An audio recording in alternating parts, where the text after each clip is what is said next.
It's Zach Eady with Purdue men's basketball, and you're watching Boilers in the Stands.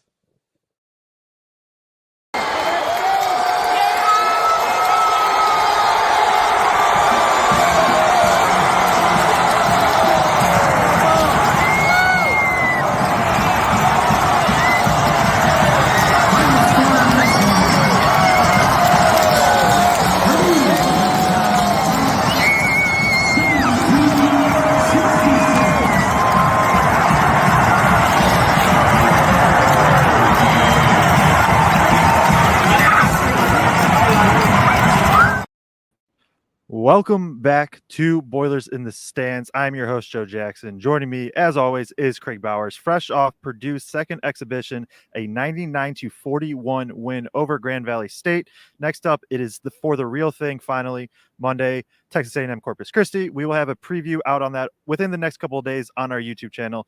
If you're here, please like and subscribe. If you're watching on Twitter, we appreciate it, but heading over to YouTube, liking, subscribing really does help us a ton. So, appreciate everybody tuning in. Had to wait for post-game pressers to finish. Painter had a very good post-game presser, but Painter also did his thing where he gives a lot of info, says a lot of words, but we are very happy to be able to hear that. We're going to share some of that stuff throughout Twitter and YouTube and also a little bit here. But let's get into it. 99-41 Grand State. 99-41 win over Grand Valley State for Purdue. Kraig, I'll throw it to you. Obviously, this is an exhibition, but anything kind of just stand out? Definitely. First of all, apologize if you guys heard some background noise there. I had the show pulled up on YouTube to share it out earlier and did not realize that it had started playing automatically in the background. I thought I was just hearing feedback from Joe being pretty close to me there on the delay or something. But no, I think honestly, the thing that jumps out to me most is after the Creighton game, we talked so much about there was a big three and what is everybody else going to provide around those big three. And the answer wasn't that much in that Creighton game.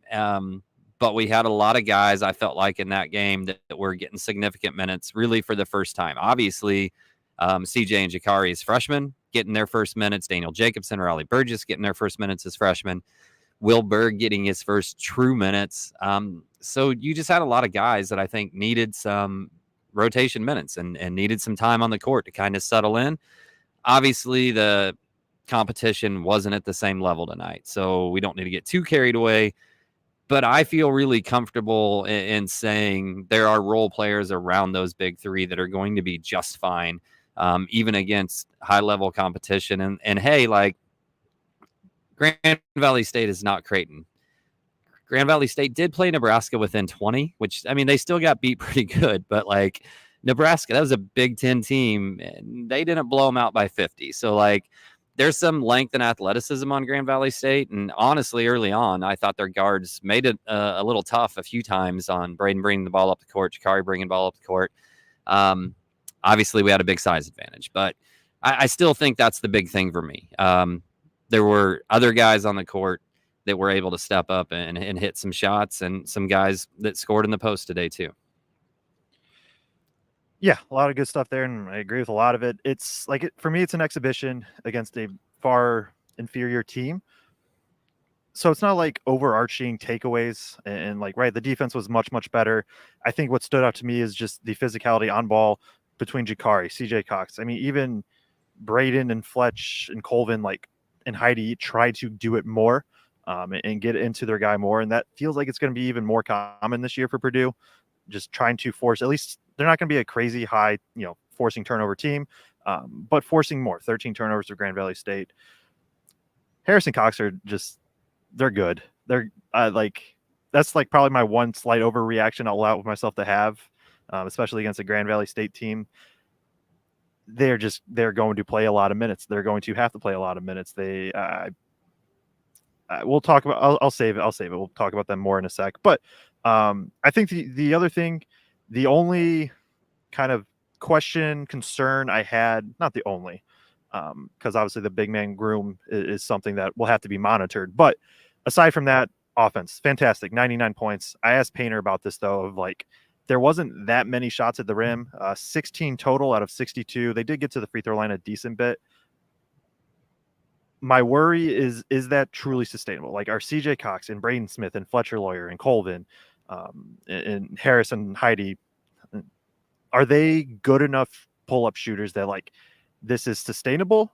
Or what happens when those aren't falling? Like, can Purdue get to the rim?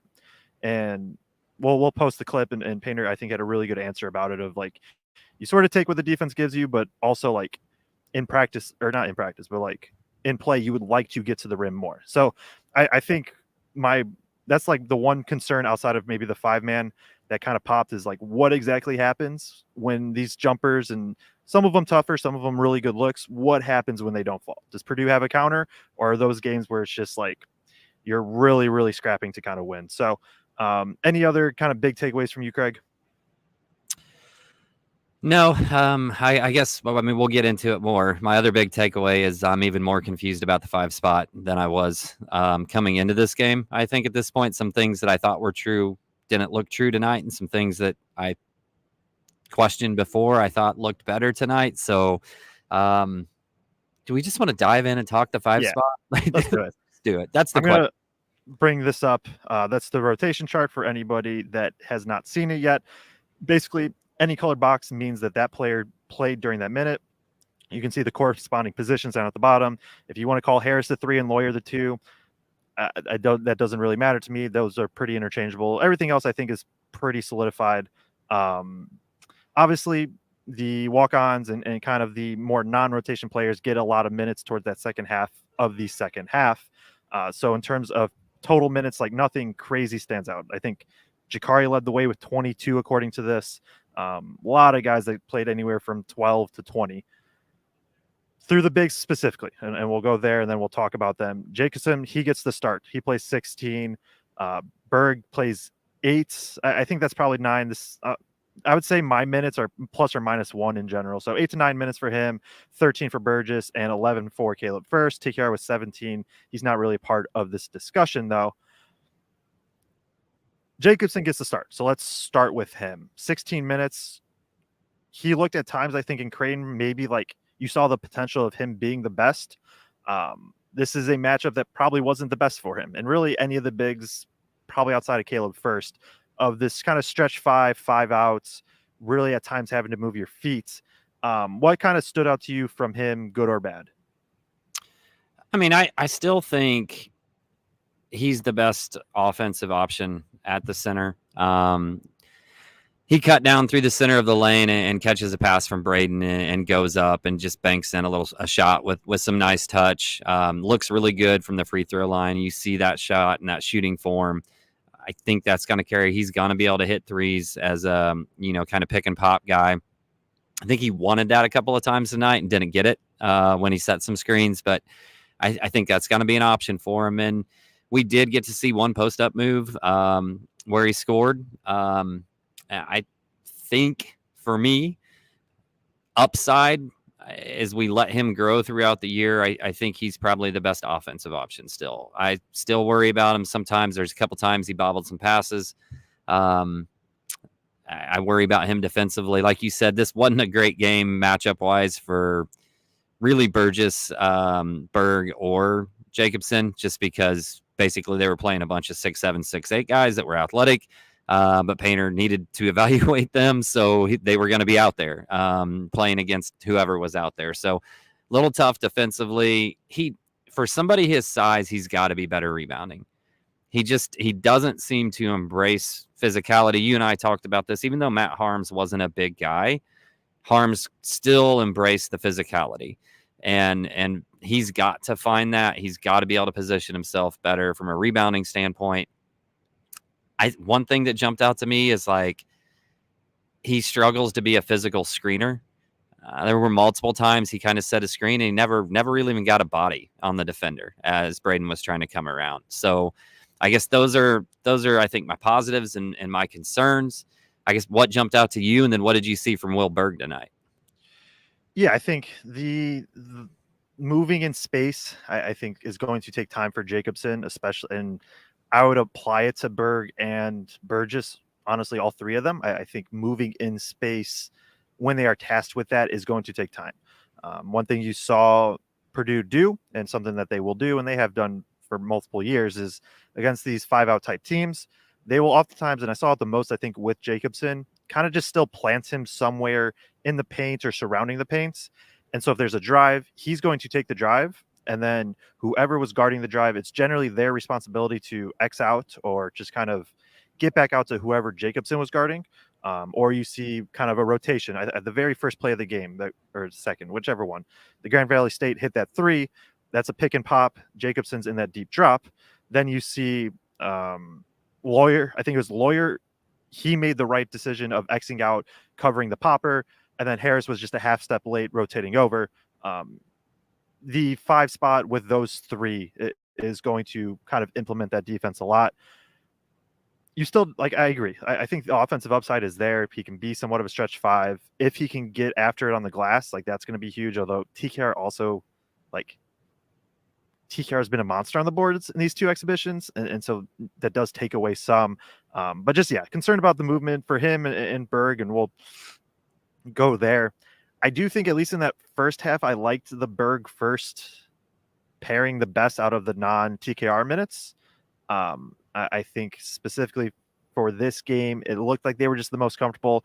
Part of it might just be they've have more experience, whether it be practice or in games. But, you know, Berg, I think you have to go to the rebounding. And that's, like, if Berg emerges and or gets consistent minutes, it's because he rebounds the ball better, far better than the other 3. 6 rebounds tonight in 10 minutes, according to that stat sheet. So 8 to 10, somewhere in there. I don't think many of them were garbage time. Maybe one. Like, he got some physical ones. He is going to be, I think, the most physical out of the 4 options, of just willingness to really scrap, really get in there and really get rebounds. And, like, if you have these pull-up shooters in Smith, Lawyer, well, I don't need to name them all. Maybe that's all you need. You need solid screen setting and rebound. Derek Mulliken brings it up. Berg sets screens and rebounds better. Those 2 things are going to be very, very important out of the center spot. And I think out of the small sample size we've seen, I trust him the most in those 2 categories out of the 4 options. But then also he's going to have some concerns defensively about, can he help protect the rim? Can he defend in space? What does on offense? What exactly does the post-up game look like? Does he get any? But I liked what I saw from Berg, definitely way more than I did against Creighton. Yeah, for sure. And I think he just looked way more comfortable. Now, some of that is he's playing against a guy who's 6-7 inches shorter than him instead of an All-American center facing him in Kalkbrenner. But I still just, I thought he moved better, thought he was more decisive in what he wanted to do, thought he was more physical tonight. And I mean, I think some of that is just he got a game under his belt. He went out there, he got smacked around a little bit at Creighton, got into some foul trouble, and then came in tonight and things were calmed down a little bit. And you could say the same thing about Jakari. Jakari, even at the guard spot, CJ's just always calm and cool and collected, but Jakari looked way more comfortable tonight, I thought, in general, and just calm and relaxed. So I agree 100% there. I actually want to mention some things about Furst, because I've probably been harder on him than you have on the shows up to this point. And even though Furst didn't score a bunch tonight, I actually thought Furst was really good. Now, I think this is a matchup that fits Furst better than any other bigs we talked about, because he is so mobile on the perimeter and he can switch better than everybody else and defend those more athletic players. So I felt like this was a good fit for him, but I thought he did really good things. Perimeter defense, I thought he walled up a couple times at the rim when guards tried to drive on him, and thought he did some really nice things passing the ball tonight. I don't remember exactly how many rebounds he finished with, but I remember one where he went up in traffic. It was him and Burgess both went up in traffic with 2 or 3 other guys around him, and he fought and was physical and ripped that down. And that's maybe the biggest thing that, like, I want to see out of Caleb, because I remember freshman Caleb. I remember that Duke game, and, like, there was a time where he would bang, and I want to see him kind of be that banger down low when he has to be, and be super physical again. But 3 points and 5 rebounds, but I thought he looked way better than his stat line did. Yeah, 2 assists and 2 steals to go with that. I think for me, I don't want to say an absolute because it's an exhibition and all of that, and I reference it 5,000 times, right? You don't want to overreact too much, but this kind of showed like, okay, maybe Furst isn't option one out of those center spots in the long term. I think I'm the most confident that he does not fall out of the rotation entirely. There might be games where he only plays a couple minutes, but I think I'm most confident that he's going to find a 10 to 12 minute role at least, just because he's the only one that I trust movement wise to be able to play the 4 when needed. And then against some teams that are going to space more, I think he's the only one right now that can, in theory, guard out on the perimeter. He's going to be somebody that hedges more, which means when the opposing team runs a pick and roll and his guy's setting the screen, he's going to kind of jump out right at the ball handler, try to push him back a bit. Instead of Purdue's normal coverage, which is drop coverage, which is where the big stays mainly in the paint.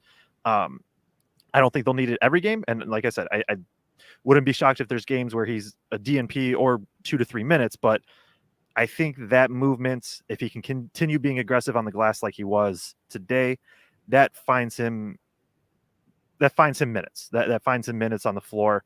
And that's kind of what stood out to me from him, is just like Purdue will need him in some capacity. Maybe he does really start getting in a groove and it is bigger, maybe closer to 15, 20 minutes. I don't know, but he's going to find minutes, I think, to me, is kind of where I've landed with him. That leaves Burgess, right? Riley Burgess. There's so many bigs to keep track of.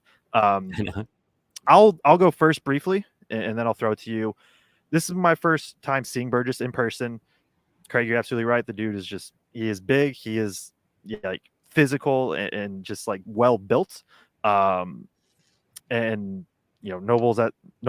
Sorry, my screen's really small, so it's hard. Nobles A 408 says, I still can't make my mind up on Burgess red shirt or not. And it's going to be a big question. I think I've been somebody that's been leaning generally more of, hey, he probably like more open to the red shirt just because of, I think he could be dominant in year 5. But I've started to turn a bit of like, he brings some stuff, even if I think today showed he's only a 5-man this year. I don't think he can play the 4. I think long-term maybe could. I think today showed like, hey, I don't think he's like noticeably worse than Berg or Jacobson at this point. And I don't, that sounds negative. I don't mean that negatively. I think they're all kind of in the similar spots. And so it's kind of what Kraig said on the last one, where you have this elite point guard, you have really good surrounding options, you have potentially an all Big Ten guy in TKR. If you give yourself the option to try to go deep, you may just want to use it, and you risk obviously Burgess falling out of the rotation and not using the red shirt, but the upside is he could be a contributing player on a team that is trying to make another Final Four run. So I think the movement isn't quite there as much as I was expecting, but he's another guy that, 3 rebounds in 12 minutes. Like I think he has upside there. He didn't knock down a 3, but I like the shot. I think he can be a stretch 5 at times. I think for me, TBD still on rim protection and all that. Like I said, I'm still a small sample size on him, so I'm going to leave my options open, I guess, on that. But that's my little ramble on Burgess. I'll throw it to you, Kraig, now. What are kind of your thoughts from this game as we round out the big group? Yeah, I think a couple of things. I just talked a minute ago about how some of those other guys got to work through that first game stuff out at Creighton. Burgess only catches like 4 or 5 minutes out there. So it never really got to get into a rhythm, and I think kind of work through that first game stuff. So I kind of feel like this is his work through it game a little bit more than what maybe the Creighton game was for some other guys. I think this was a terrible matchup for him to get significant minutes for the first time. Very similar to what we talked about with some other guys. I do think there's a potential for certain Big Ten teams where he could maybe spot some 4 minutes, like a Michigan or an IU that plays a bigger 4, a more physical 4. But I think you're mainly right. I think his minutes would be at the 5 in matchups where that works. And, we didn't get to see the 3-point shooting tonight. I've seen it in practice myself. I've heard the coaches talk about it in practice. Like I told you, both time he shot that, the entire bench threw up their hands because they've seen it enough that they believe it's going in when he puts it up. I think he is a high-quality 3-point shooter. They just didn't drop tonight. And I still read him as kind of being in the middle of some of these other options. So I do think it's really curious. He did get a really nice seal down low, receive a pass, turn, drop, step, and dunk. He gets a block at the rim somewhere in there, does some nice things from physicality and a rebounding standpoint. So I don't know. I don't know what's going to happen. I really don't. We're going to post the entire video, but Painter in the post game, I asked him, what have you seen out of the center spot, and what have you learned out of the center spot? And he essentially said that he likes things in all four of them, that he likes things that he's seen, but they all bring something a little bit different, and nobody's really separated. So does that mean, hey, none of those four have separated, and I can't tell this guy to go redshirt because in another 2 months he may separate? Because he did say something in there, guys who've been here and done it, they kind of know what they're doing already. And some of these guys that haven't, maybe there's a little bit more of a pendulum for growth over those first few months. And he also very specifically said that with a lot of teams, especially Big Ten teams, that he doesn't want to play that, Burgess Furst next to TKR size wise, that he wants a true 7-footer in there in those matchups. And as much of anything too, he talked about how much he loves forcing teams to guard TKR with their four, because TKR against centers may not always have the advantage, but TKR against other people's fours, he's almost always going to have the advantage against every team that we play down low in the post. So I think it's just a big question mark. And I thought Raleigh had a little bit of trouble defending in space today, defending out on the perimeter with this specific team. I still think the ceiling's really, really high on him eventually. Yeah, and I think the ceiling's high really on pretty much all these guys. Maybe First the ceiling isn't quite there, just given that he's a senior now. But I think what I've realized, I just think First's floor is a little bit higher. Maybe, I don't know if floor is the right word, but like, I think his impact can be more than what people have probably given. I think he's also going to be needed at that 4 spot. Quick, bringing up back the rotation, then we're going to jump to the freshman guards is where I'm taking this next. Wanted to point out TKR in this game. So he played all at the power forward spot. I don't think we really want to talk about TKR at the 5. I'll say my brief statement of like, I think Painter valued more of like trying to figure out what he's going to have to do at this big spot rather than TKR at the 5, where you kind of know what you're getting with TKR at the 5. TKR played most of his minutes with Jacobson at the 5, all but I believe 3. Those 3 minutes were with Burgess at the 5. All of Caleb Furst's minutes were at the 4 today, and about half were with Berg, and then half were with Burgess. So just kind of pointing out where the pairings were. Don't know if it means anything. Don't know if it was just how the rotations fell, but kind of keeping track of that going forward. And yeah, Jeff Nestor says freshmen look solid again, and that is exactly where we are going to go right now. Shakari and CJ Cox, they're like, during the offseason, I like tried to hold myself back from being super high on them just because like I didn't know if there was bias or anything like that creeping in, and I should have just let it rip. Like I should have just been like from day one, no, Jakari's like good enough to start. CJ gets good enough to get 15 to 20 minutes. We'll see how the rotation shakes out with Colvin in that, but man, they look good. I think I don't know if we started. Somebody said 25 points and 0 turnovers, I believe, between the two. And what was that? 27 points actually and 0 turnovers between the two. Jakari and CJ, they both can really get into ball handlers. Both had 2 steals today. I think like just can really, really pester guys full court. I think Harris was much, much better defensively today, and you saw the upside. CJ is just a bucket. Like he can just come in and automatically hit a pull-up. I liked Harris, especially in that second half. He got downhill a couple times, and I think that's going to be big for him. I think the shots TBD, I think if I were to guess, he's 33-ish% this year. Feels right to me. Not elite, but respectable enough.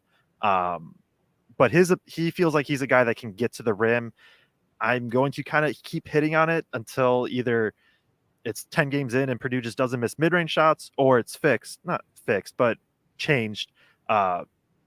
Purdue is going to need somebody to get to the rim. Right now, Fletcher Lawyer is really the only perimeter guy consistently getting there. Jakari showed it a bit. CJ is going to be naturally more of a pull-up guy. I don't think he instinctively wants to get to the rim if he doesn't have to. Jakari has the build, I think, to get there. Both kind of, I trusted facilitating the ball a bit today. Jakari rebounds the ball really well. CJ's a bucket. Like, it's going to be fun talking about them this year. I cannot wait to talk about them in 2 years when they're both in the starting lineup. Yeah, that 2 years from now, when it's like, man, I don't know, what are we gonna do with the guards these next year? I think you're gonna see a blow up from both of those guys in that year. But we're worried about this year right now, and I think both of them bring a lot to the table. And if we're just gonna look kind of at their games right now, I can understand how some people are like, well, why is CJ not starting instead of Jakari because of what he can do scoring the ball and all of that sort of stuff. But it's more about how they complement the big three. And Painter will talk about this often. It's about how your stars are complemented by the people that are around them. And right now, those guys are the complementary pieces. And Jakari on that starting lineup gives that extra perimeter defensive pressure that Painter wants and doesn't necessarily get out of Fletcher. Braden has done a lot better job of it towards the end of last year in both of the exhibition games this year. He's just kind of been a pest defensively, and he's been feisty, but he's going to be in some matchups where if you don't have somebody like Jakari out there, a bigger guard can go at him and shoot over him a little bit. So Jakari provides that piece of another ball handler and an elite perimeter defender. He's gotten behind on some screens. Painter talked about that in the post-game show. Him and CJ both a little bit, just getting behind plays and chasing a little bit too much. But that's just learning Purdue's defensive system, and they'll get there. But, him and CJ both have just picked people's pockets in the open court a couple times before they even get across half court. They both handle the ball extremely well. Like I said, one of them's a little bit more of a shooter right now. But I really think Painter likes – much in the same way last year that Mason can come in that 6-man spot and provide some perimeter scoring, a little bit of more scoring punch when he starts rotating some of those starters out. I think CJ provides that in that second unit because, he is a bucket. And where you kind of held off a little bit when I saw the first practice in the summer and just saw him hitting 18-footers, 15-footers over and over again, and so calm and cool and collected and just controlled in his pace and the way that he goes about it. I was in love at first sight, basically. And I'm still there. I get the Carson comp. I get the Etwan comp, but the kid's a bucket. That 15 to 18 footer is almost automatic, and he needs so little space, and he doesn't use his like explosiveness to get it. He just kind of rocks the guy to sleep a little bit, and they don't see like when he's going to go into his move really, and just seems to get it whenever he wants. Yeah, and I could talk about them all day. We're trying to keep the show a little bit on the shorter side, so I won't delve in any further. I think let's leave the big three for last. Let's go to Colvin and Heidi, as that's kind of the next stepping point from Jakari and CJ Cox. Side note, I should have asked this at the top. We're 30 minutes. Is my audio level good? Am I quiet? Am I good? No, you're good to Cool. me anyway. All right. Colvin, 10 points in 12 minutes, 4 of 6 from the field, 2 of 3 overall, or 2 of 3 from 3, sorry. Heidi, no shot attempts in 13 minutes, but did have 2 assists multiple times, I think drove and just didn't have a clean look, kind of passed it up for a better shot. I guess let's start with Colvin. And do you think his role is just going to be this guy that maybe he doesn't quite get 25, 30 minutes like was maybe expected at times of him? Do you think he's just going to be this guy that's 10 to 15 on any given night, can give you 20, 25 plus minutes, but is just going to shoot the ball insanely well in those minutes and be crazy efficient? Yeah, I guess I still see it closer to 15 minutes. Yeah, I think that's fair. At minimum, but Painter did talk in there and said there's going to be teams that they play where they can play 2 wings and a guard. So he's basically calling Lawyer wing, I guess, and having 2 more wing type players and 1 true ball handler out there. But that if they play teams that are going to put a lot of perimeter pressure on them, then he really wants that secondary ball handler out there. So I think there will be some times where Miles gets 25 minutes in a game in certain matchups, and there's going to be times where he's just hot and he's going to have to play because he can heat up like that. I was really happy today. Well, a couple things. One, the way Creighton played Braden in that game dictated a lot about other people not getting shots because they were giving shots to Braden over and over again, and Braden was on fire. So he's just going to keep shooting those. Tonight, what's Braden end up with, 6 or 7 points? Something like that. I think he takes 7. Yeah, on how many? 7, 8 shots? Let's see. We have the actual stats right here. I can just pull them up.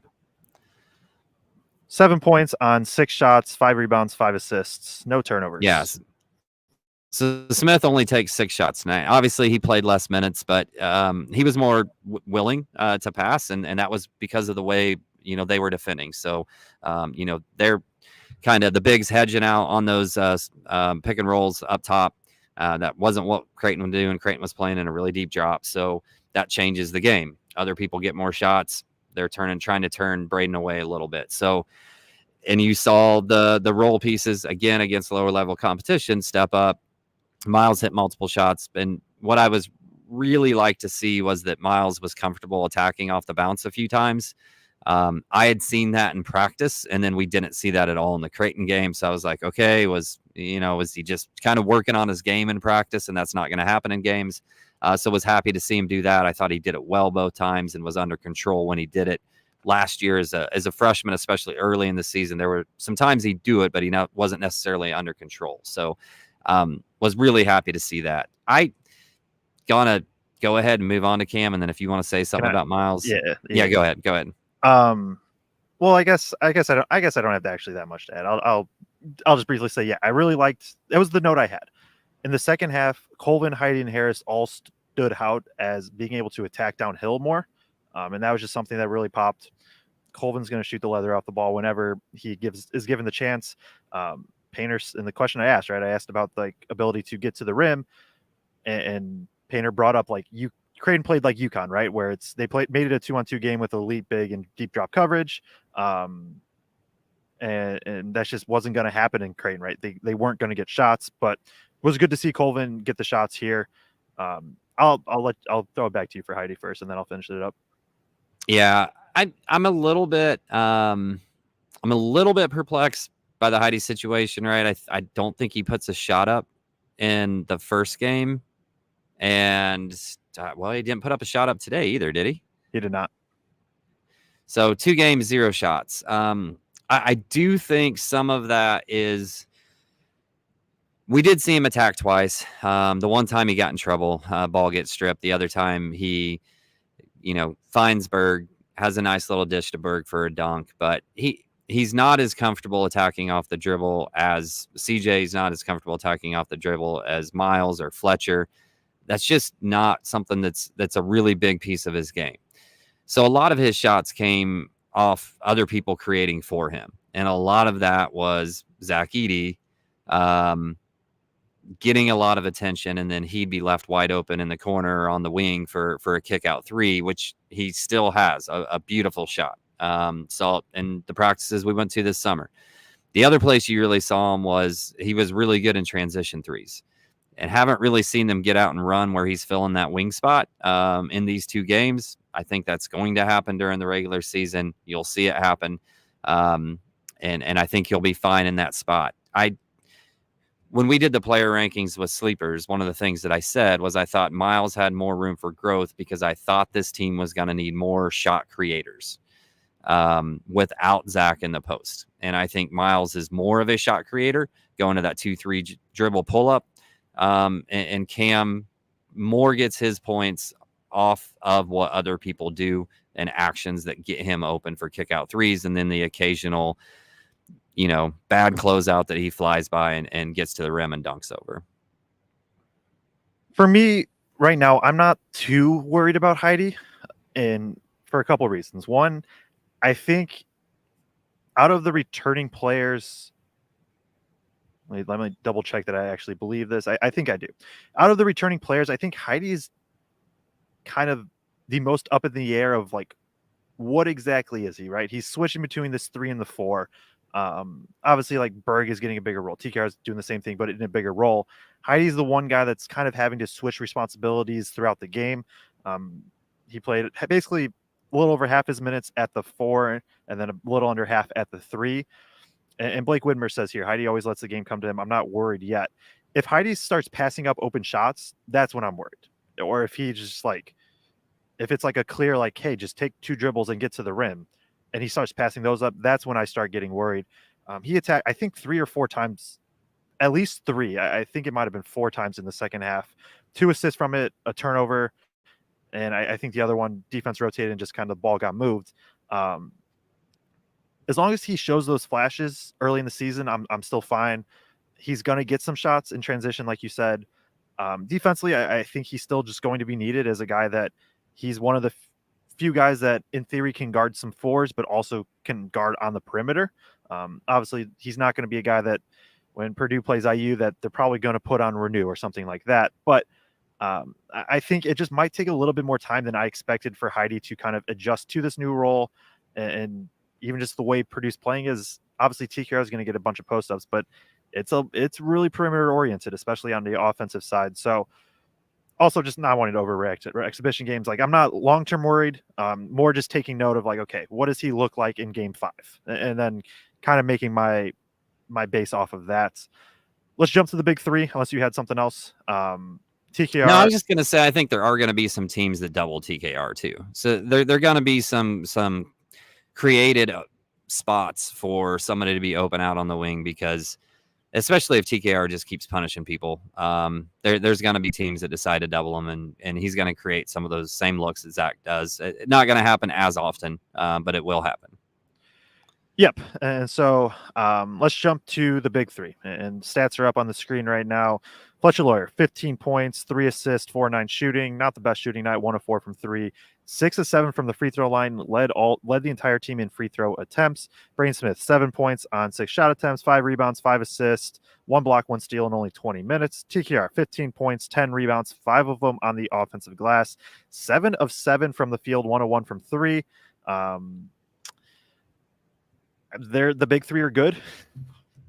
I guess I don't know if I have an insane amount of more analysis than that, but like, hey, TKR, Smith, and Lawyer are going to do their thing. I think this was a game where Smith, I don't want to say he took off because he still played hard in that, but he definitely was more just like, hey, I'm going to get other guys involved. I'm not too concerned about scoring. That can't happen in the regular season or in the big matchups, but I'm not too concerned about that. I mentioned Lawyer, and I asked him about it, like his ability to get to the rim. I'm going to kind of keep harping on that. Like, he is the one guy that consistently can do it right now. I don't know if you want him to be the only guy that can do it, but for better or worse right now, he's the guy that's consistently doing it. TKR is, if teams play small, that is where I've come around more on TKR at the 4 of like, and you're going to get people arguing for him at the 5, especially with the offensive stuff, but like, TKR at the 4 just might be at times the best offensive option because he's just going to bury smaller dudes. And that's not going to be every game, but it's like, oh yeah, like you get a 6'7", 200-pound dude on him, TKR is going to get to the rim pretty much whenever he wants in the post. And so quickly glancing through my notes, TKR, he was in drop coverage at times. He was in a high hedge at times. So I think he's going to be a little bit more versatile. Still going to monitor him being able to guard perimeter 4s, but other than that, I don't really have anything on them. Like, you need them to be good, and all signs point to them being good. Yeah, no doubt. And I think we've heard for so long that TKR is an all Big Ten player. He's just not getting the time to prove it and the time to show it. And through 2 exhibition games, he looks every bit of that. And again, don't want to overreact to exhibition games. I know it's been brought up as teams start to scheme and really put time on film on exactly how to defend TKR. He really wants to get to that right. If a team really forces him left, he maybe still has to prove that he can score in a multitude of ways. He had a couple of flashes tonight with some passes that I thought looked really good. That's something Painter's talked about that they've seen in practice. I think I mentioned to you off air that they said he was like second on the team in assist on almost every scrimmage that they played. And I thought we just didn't get to see that a lot last year. So I think that's really promising and encouraging, especially if he does start to get doubled in some of those situations. And he's been a man on the boards. Like, he has 8 against Creighton, quite a few offensive rebounds. He has 10 tonight. Half of them are offensive rebounds. I think he's ready for a big time breakout year. It wouldn't shock me if he ends up the leading scorer on this team, just because maybe Braden and Fletch trade back and forth a little bit on given nights on who's hot from outside and who's not. And TKR is able to just create down low consistently, but thought he looked really well. I was really encouraged by the fact this was not a great 3-point shooting night for Fletcher. But he still manufactured 15 points, and he was able to get to the line. He was able to hit on some of those mid-range shots that he gets to against a team that really, I mean, they had some athleticism defensively against our guards. So I thought that was really good to see. And I'm kind of in the same boat with you. I thought it was, well, one, just how they were defending Braden. There was a couple times where he's like, all right, I'm going to score. I think he posted up. Braggs is going to be so excited. He dribbled in and then kind of posted up and made 3 or 4 different moves to get his defender off his feet, and finally hit a nice little 5-footer. But for the most part, he was like, well, they're going to try to force the ball out of my hands a little bit more this game, so I'm just going to go ahead and feed everybody around me and let them kind of get into a rhythm. And I think that was important too. Like, Braden knows how to get into a rhythm. Some of these guys needed to see shots go in tonight. Yeah, and that they did for a lot, especially that first half, which was a ton of fun to watch. I'm glad you brought up TKR's passing out of that short roll. Like, he only has 1 assist, but he's just making the right reads when given the opportunity. That's going to be big. Anything else we got to mention? I think Aaron Fine, we got a ton of comments. He did look good in the garbage time minutes. I know you were kind of packing up to get a prime spot for post game. Aaron Fine had 5 points, 2 rebounds, and a steal in 4 minutes, knocked down a 3. He's a very good, very good walk-on. I don't, just with the way that the NCAA is going to 15 scholarships, all that stuff, like, I don't, and just how well Purdue is recruiting, I don't know if there's I don't know if there's a way that he becomes some part of the rotation, but if there's ever a year within the next 4 that Purdue, for whatever reason, falls off, he might be a guy that could be like a walk-on turns, spot minutes type dude. So shout out to Aaron Fine. He'll be fun to watch for the next 4 years and presumably more garbage times minutes. Jason DePew, right? Because we always got it. Let's go. So, man, just like last year's recap, always waiting to talk about Zach last. I mean, yeah, Zach Edey's good. It's been a rough, not the smoothest start in the NBA, but no rookie also, out of the entire class, really has stood out. So, yeah, happy to see him still just figuring it out in the NBA. Anything else? We kept this more player based, just given that it's an exhibition and the win-loss doesn't actually matter. Anything else that you want to briefly mention, talk about? No, I think just to give everybody a heads up, Joe and I are going to be doing separate videos with a little bit more in-depth preview of the next game, instead of trying to kind of tack on a preview of the next game at the end of these. So watch for those. Those won't be lives. Those will come out as posted videos, but watch for those to come out. I appreciate, I don't know what it's at now. I think it's well over 4,000, maybe 4,500 and up, maybe even 5,000. I don't remember, that watched the preview for the Creighton game. So glad and thank you to all of you that did. And we'll have more of those coming out as the season progresses. You said we were doing separate videos, and I thought you meant individually, me and you, and I was like, when did that happen? But yes, we will have a separate from the live show, a preview out within probably, I would assume Friday would be my guess, previewing the first game of the year. Games are going to really matter. College basketball is back, and things are looking good. Shout out Derek Molkin, said, "Damn Joe, looking tan." Nobody has said that about me in my entire life. It is purely because of this lighting. I am very, very pale, red hair, very stereotypical, but I've never heard that in my life, so I appreciate it, Derek. But yeah, we appreciate everybody tuning in. Like and subscribe on your way out. If you turn on notifications, bell notifications, you'll get notified immediately when we go live, especially on these home games where if Braggs has football stuff going on or whatever, me and Kraig may both go to presser. We don't know exactly when we're going to start, but if you turn on the bell notification on YouTube, you will get notified as soon as we go live. You'll also get notified when we do post those preview episodes that we're going to do throughout this season. So like, subscribe, turn on the bell notification. It helps us out. It'll make life a little bit easier on YouTube if you're trying to tune into everything. You can follow Kraig on Twitter at KraigBowers34. Also, the Boiler Diehards, the biggest Purdue Facebook page. 55 million people or something like that in there now. More like 15,000, but 15, close enough. You can follow me on Twitter, Joe Jackson CVB. Also have YouTube and Substack at Feed the Post. Follow us on Twitter at Boilers and Stands. Gonna have post-game pressers, preview shows. Gonna just try to be more active, bring you guys more content covering Purdue basketball this year. So appreciate everybody tuning in, and we will catch you all Monday after the. Oh, you have something? Yeah. Guys, I will have the press conference videos up later tonight also. So look for those to come out. I'll have the full comments from both Coach Pater and the players as well. So yeah, look out for that. That's preview show Friday, post-game show Monday. College basketball's back. I'm excited. We're excited. We will see you all Monday.